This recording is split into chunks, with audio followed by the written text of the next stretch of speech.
So, sa mga nagtatanong po, kung ako pa, kanina ako nagpapailang sa extension, ko lang po ang nag-aalagay nito sa sarili ko.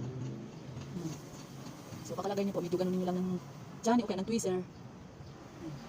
Ko lang po ang nagalagay nito. Simula nung nag-upload yung aking best friend, ay sinikap ko lang matuto sa sarili ko na maglagay nito para hindi na ako nagagasusan maigi. So, nabili ko lang po ito sa TikTok. Sa Shopee, meron din po. Nabili ko lang po ito doon. Kaya-kaya na rin po gawin yan sa sarili. Hindi na kayo napunta lagi sa parlor. Ito po ay natala naman ng 2 weeks, 3 weeks, minsan pa isang buwan. Depende po sa glue. Magamit po. So, piliin niyo po yung glue na hindi masakit sa mata. So, ito po ginagamit kong glue ay hindi po ito masakit sa mata.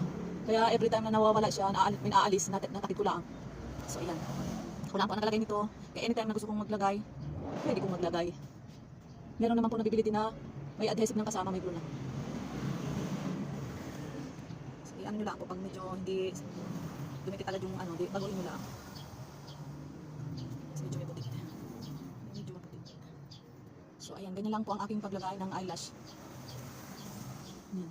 Pinag-aralan ko po talagang maglagay nito para hindi na ako balik-balik sa mga nagalagay. At medyo tipid ka na rin po. Malaking katipiran pag ikaw lang marunong maglagay sa sarili mo. Kaysa every 2 weeks ka mapaparlor para magpalagay. Ito po sa akin natagal ito ng 2 to 3 weeks. Depende po sa pag-alaga ninyo. So pag marunong po kayo mag-alaga, natagal po. So pag medyo maiba, ulitin nyo lang. Pag medyo maanang lagay.